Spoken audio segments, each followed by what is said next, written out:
അപ്പോൾ എല്ലാവരെയും നമ്മുടെ ഏറ്റവും പുതിയ വീഡിയോയിലേക്ക് സ്വാഗതം ചെയ്യുന്നു. ഞാൻ ഇന്ന് നിങ്ങളോട് പറയാൻ ഉദ്ദേശിക്കുന്ന വിഷയം അഫ്ഗാനിസ്ഥാനും പാകിസ്ഥാനും തമ്മിൽ ഉടക്കി. പാകിസ്ഥാൻ ബോംബറുകൾ, പാകിസ്ഥാന്റെ അത്യാധുനിക ബോംബർ വിമാനങ്ങൾ അഫ്ഗാനിസ്ഥാനിൽ ബോംബിട്ടു. അഫ്ഗാൻ പാകിസ്ഥാൻ അതിർത്തി മേഖലകളിലെ സിവിലിയൻ കേന്ദ്രങ്ങളിലാണ് ബോംബിട്ടത്. 15 മരണം.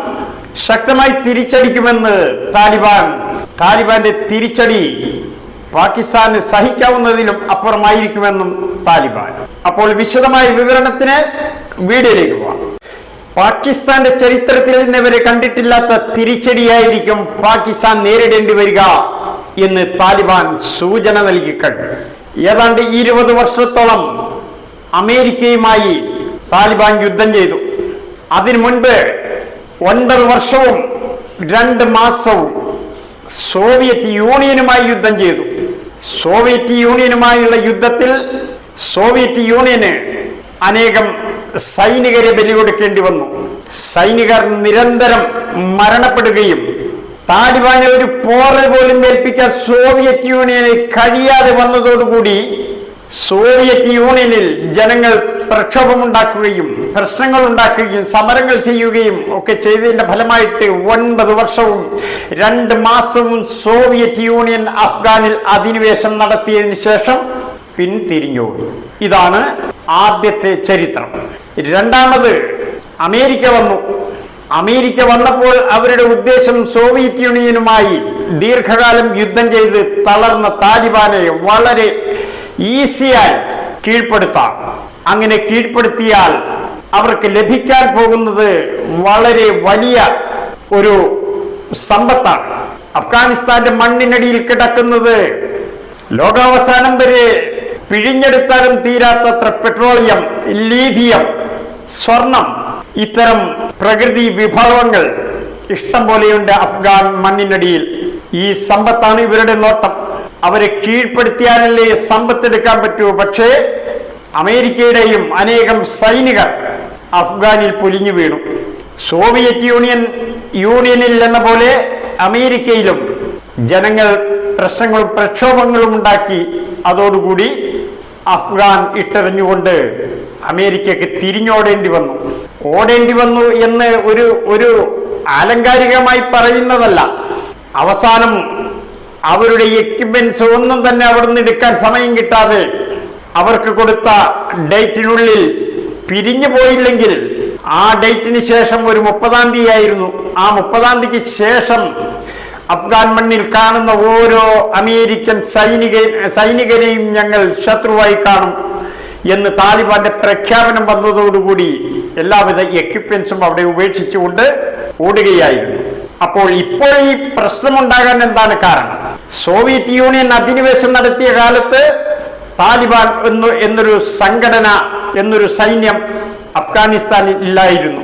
തങ്ങളുടെ രാജ്യത്ത് അധിനിവേശം നടത്തിയ സൈന്യത്തെ തിരിച്ചോടിക്കാൻ വേണ്ടി അഫ്ഗാൻ യുവാക്കളെ, അഫ്ഗാനിസ്ഥാനിലെ സ്കൂൾ കോളേജ് വിദ്യാർത്ഥികളെ സംഘടിപ്പിച്ചുകൊണ്ട് പാകിസ്ഥാൻ മണ്ണിൽ വെച്ച് പാകിസ്ഥാൻ സൈന്യം ഈ അഫ്ഗാനിസ്ഥാനിലെ വിദ്യാർത്ഥികൾക്ക് പരിശീലനം കൊടുക്കുകയായിരുന്നു. അങ്ങനെയാണ് അവർക്ക് താലിബാൻ എന്ന് പേര് വന്നത്.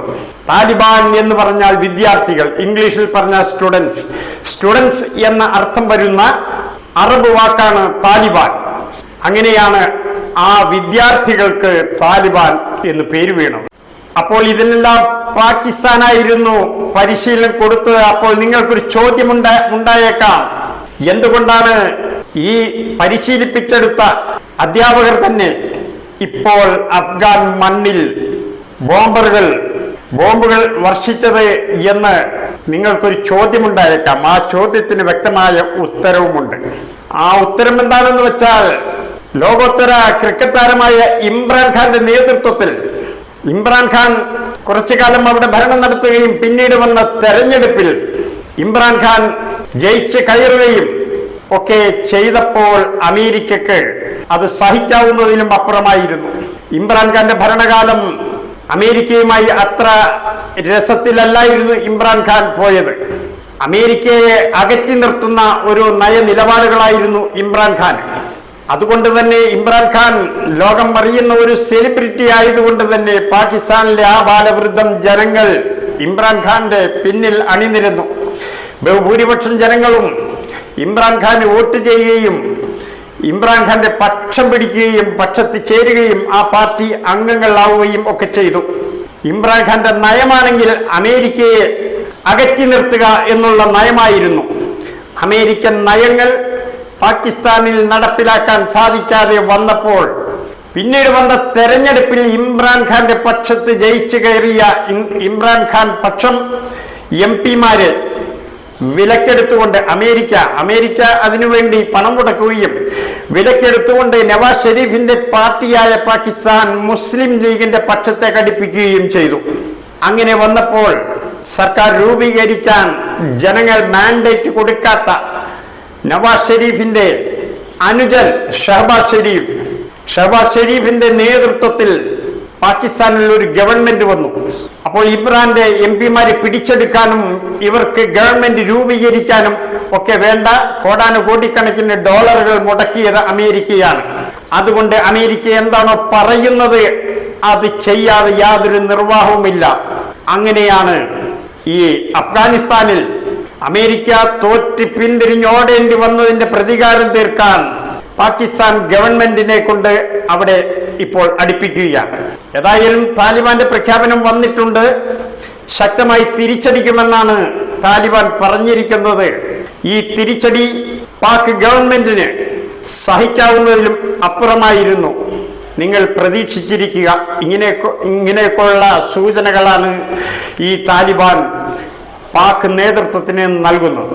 ഇതിനു മുമ്പ് സോവിയറ്റ് യൂണിയൻ 1979 ഡിസംബർ 24 അഫ്ഗാനിൽ അധിനിവേശം നടത്തി. ഈ അധിനിവേശം നടത്താൻ എന്താണ് കാരണമെന്ന് സോവിയറ്റ് നേതാക്കളോട് അക്കാലത്തെ മാധ്യമ പ്രവർത്തകർ ചോദിച്ചപ്പോൾ സോവിയറ്റിന്റെ രാഷ്ട്രീയ നേതൃത്വം അവർക്ക് മറുപടി കൊടുത്തത് അഫ്ഗാനിസ്ഥാനിൽ ഉയർന്നു വരുന്ന മുസ്ലിം ജനസംഖ്യ, ഈ മുസ്ലിം ജനസംഖ്യ ഭാവിയിൽ സോവിയറ്റ് യൂണിയന് ഭീഷണിയായി വന്നേക്കാം, അതുകൊണ്ട് മുൻകൂട്ടി തടയിടുന്നതിന്റെ ഭാഗമായിട്ടാണ് സോവിയറ്റ് യൂണിയൻ അഫ്ഗാനിസ്ഥാനിൽ അധിനിവേശം നടത്തിയത് എന്നാണ് അവരുടെ മറുപടി. ഏത് ലോകത്തിന്റെ ഏത് കോണിലും ഓരോ ദിവസം ചെല്ലുംതോറും ജനസംഖ്യ വർദ്ധിച്ചു വരികയാണ്.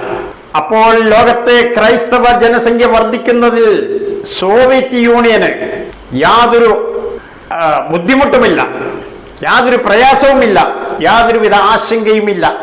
ക്രൈസ്തവർ വർദ്ധിക്കുന്നു, യഹൂദർ വർദ്ധിക്കുന്നു, ബുദ്ധ, ജൈന, പാഴ്സി എന്നീ ലോകത്ത് ഏതാണ്ട് കണക്കാക്കപ്പെടുന്നത് 4000-ൽ പരം ജാതി മതവിഭാഗങ്ങൾ ഉണ്ട് എന്നാണ് കണക്കാക്കപ്പെടുന്നത്. അപ്പോൾ കമ്മ്യൂണിസ്റ്റ് റഷ്യക്ക് ആകെ ആശങ്ക മുസ്ലിം ജനസംഖ്യ അഫ്ഗാനിസ്ഥാനിൽ ഉയരുന്നു എന്നുള്ള കാര്യത്തിൽ മാത്രമാണ്. നോക്കൂ, ഇവർ വലിയ മതേതരത്വ, ജനാധിപത്യ, സോഷ്യലിസം ഒക്കെ പറയുന്ന വിഭാഗമാണ് കമ്മ്യൂണിസ്റ്റുകാർ. ഞങ്ങൾക്ക് ജാതിയില്ല, മതമില്ല, ആരോടും പ്രത്യേകിച്ച് അടുപ്പമോ പ്രത്യേകിച്ച് വെറുപ്പോ ഒന്നും ഇല്ല എന്ന് പറയുന്നവർ മുസ്ലിം ജനസംഖ്യ അഫ്ഗാനിസ്ഥാനിൽ ഉയർന്നു വരുന്നത് അവരെ അലോസരപ്പെടുത്തി എന്നാണ് പറയുന്നത്. സത്യം അതല്ല. ഒരു പൊട്ടാസ് പടക്കം പോലും സോവിയറ്റ് യൂണിയനിൽ അന്നത്തെ താലിബാൻ പൊട്ടിച്ചിരുന്നില്ല. യാതൊരുവിധ പ്രകോപനവുമില്ലാതെയാണ് സോവിയറ്റ് യൂണിയൻ അഫ്ഗാനിൽ അധിനിവേശം നടത്തിയത്. ലക്ഷ്യം മറ്റൊന്നല്ല, ലക്ഷ്യം അഫ്ഗാന്റെ പ്രകൃതി വിഭവങ്ങൾ കൊള്ളയടിക്കുക. അങ്ങനെ അധിനിവേശം നടത്തിയതിനു ശേഷം അവിടെ ഡോക്ടർ നജീബുള്ള എന്നു പേരുള്ള ഒരു വ്യക്തിയെ അവിടെ പ്രസിഡന്റാക്കി വാഴിച്ചു. ആ വ്യക്തിയും ആ വ്യക്തിയുടെ അനുജനും അഫ്ഗാന്റെ രാഷ്ട്രീയം കൈകാര്യം ചെയ്തു. അവസാനം ഡോക്ടർ നജീബുള്ളയെ താലിബാൻകാർ കൊന്ന് വിളക്കുകാലിൽ കെട്ടിത്തൂക്കി. അവരെ ഇസ്ലാമിക നിയമപ്രകാരം മറവ് ചെയ്യാൻ, ഖബറടക്കം ചെയ്യാൻ താലിബാൻ സമ്മതിച്ചില്ല. ആ വിളക്കുകാലിൽ കിടന്ന് കഴുകനും കാക്കകളും ഒക്കെ, വിവിധ ഇനം പക്ഷികളും ഒക്കെ കൊത്തി തിന്നു തീർത്തു. അങ്ങനെയാണ് സോവിയറ്റ് യൂണിയനോട് താലിബാൻ പ്രതികാരം ചെയ്തത്. പിന്നെ എങ്ങനെയാണ് അമേരിക്ക അവിടെ വന്നത്? സത്യത്തിൽ അമേരിക്കക്ക് അഫ്ഗാനിസ്ഥാനിൽ ഒരു ഉന്നമുണ്ടായിരുന്നു. 9 വർഷവും 2 മാസവും സോവിയറ്റ് യൂണിയൻ അഫ്ഗാനിൽ പടപൊരുതി താലിബാൻ അവരെ അവിടുന്ന് ഓടിച്ചതിന് ശേഷം അമേരിക്കയുടെ ധാരണ സോവിയറ്റ് സേനയുമായി യുദ്ധം ചെയ്ത് ഏതാണ്ടൊക്കെ ഒരു പരുവത്തിലായിട്ടുണ്ട് ഇപ്പോൾ താലിബാൻ. ഇനി നമുക്ക് ചെന്ന് പെട്ടെന്ന് കീഴ്പ്പെടുത്താം, ആ രാജ്യത്തെ തന്നെ കൈക്കലാക്കാം, അവിടെ ഒരു പാവ ഗവൺമെന്റിനെ സ്ഥാപിക്കാം, അതിനുശേഷം അവരുടെ പ്രകൃതി വിഭവങ്ങൾ കൊള്ളയടിക്കാം. ഈ ഉദ്ദേശത്തോടു കൂടി പോയതാണ് അമേരിക്ക. നീണ്ടുനിന്ന 20 വർഷത്തെ ഏറ്റുമുട്ടലിന് ശേഷം അനേകം അമേരിക്കൻ സൈനികർ മരിക്കുകയും അതുപോലെ തന്നെ അങ്ങിങ്ങായി താലിബാൻ സൈനികർ മരിക്കുകയും ഒക്കെ ചെയ്തു. അപ്പോൾ നിങ്ങൾക്കൊരു സംശയം ഉണ്ടായേക്കാം, ഞാൻ എന്താണ് അങ്ങിങ്ങായി എന്ന് പറഞ്ഞത്? താലിബാൻ പ്രവർത്തകർ അമേരിക്കൻ സേനയെ ആക്രമിക്കുന്നത് മലമടക്കുകളിൽ ഒളിച്ചിരുന്നു കൊണ്ടാണ്. 100 അമേരിക്കൻ സൈനികർ മരിച്ചു വീഴുമ്പോഴായിരിക്കും ഒരു താലിബാൻ പോരാളിയെ ഇവർക്ക് കൊല്ലാൻ കിട്ടുക. ഇവർ മലമടക്കുകൾ, ഉയരങ്ങളിലുള്ള മലമടക്കുകളിൽ ഒക്കെ ഒളിഞ്ഞിരുന്നുകൊണ്ട് ആക്രമണമാണ് ഇവർ ചെയ്യുന്നത്. അതുകൊണ്ട് തന്നെ അവരെ വധിക്കാൻ ബുദ്ധിമുട്ടുണ്ട്.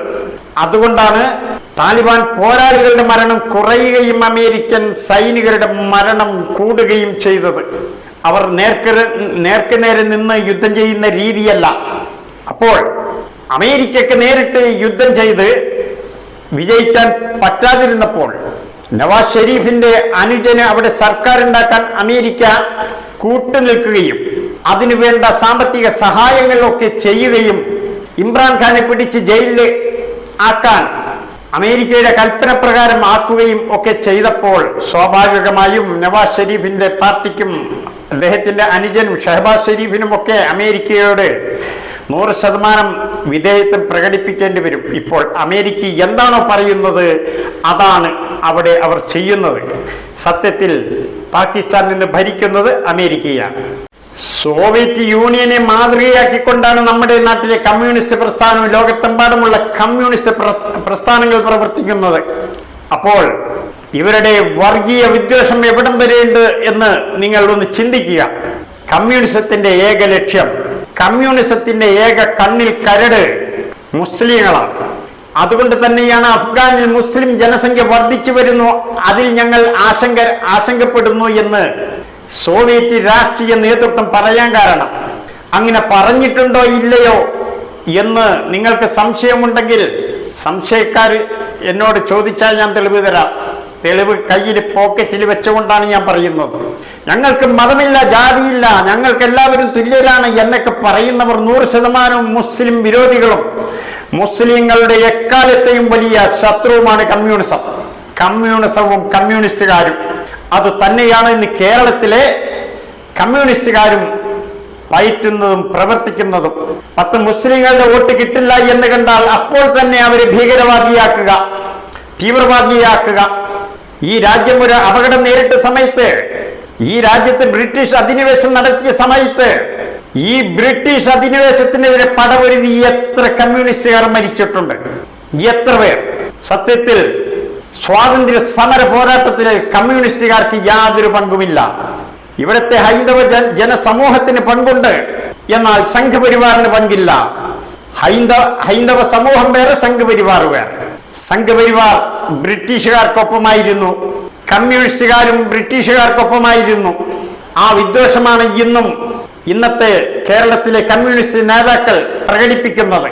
10 മുസ്ലിങ്ങളുടെ വോട്ട് കിട്ടില്ല എന്ന് കണ്ടാൽ ഉടനെ അവരെ തീവ്രവാദിയാക്കുക, ഭീകരവാദിയാക്കുക, ജമാഅത്തെ ഇസ്ലാമിയെ ഭീകരവാദിയാക്കുക. ജമാഅത്തെ ഇസ്ലാമി ഇന്ത്യയിൽ രൂപീകരിച്ചിട്ട് ഏതാണ്ട് 1 നൂറ്റാണ്ടോട് അടുക്കുന്നു. ഇന്നവരെ ഭീകരവാദത്തിന്റെ പേരിലോ തീവ്രവാദത്തിന്റെ പേരിലോ രാജ്യത്തിനെതിരെ പ്രവർത്തിച്ച് എന്തിന്റെയെങ്കിലും പേരിൽ ഒരു പെറ്റി കേസ് പോലും ജമാഅത്തെ ഇസ്ലാമിയുടെ അക്കൗണ്ടിലില്ല. ഇന്ത്യയിലെ ഒരു പോലീസ് സ്റ്റേഷനിലും അവർക്കെതിരെ കേസില്ല. അവർ 4 ആൾ വട്ടം കൂടുന്നത് കണ്ടാൽ അവർ ഓടി വീട്ടിൽ കയറുന്നവരാണ്. അവർ പ്രശ്നങ്ങൾക്ക് നിൽക്കുന്നവരല്ല. പിണറായിക്ക് വോട്ട് കൊടുത്താൽ അവർ നല്ലവർ, പിണറായിയുടെ പാർട്ടിക്ക് വോട്ട് കിട്ടിയില്ല എങ്കിൽ അവർ തീവ്രവാദി. ഈ നയമാണ് ഇന്നത്തെ കമ്മ്യൂണിസ്റ്റുകാർ ഇവിടെ പയറ്റുന്നത്. അതുകൊണ്ട് ഈ വീഡിയോയിൽ ഞാൻ കൂടുതലായിട്ടൊന്നും പറയുന്നില്ല. എന്നെ ശ്രവിച്ച എല്ലാവർക്കും എൻ്റെ വലിയൊരു സലാം നിർത്തുന്നു.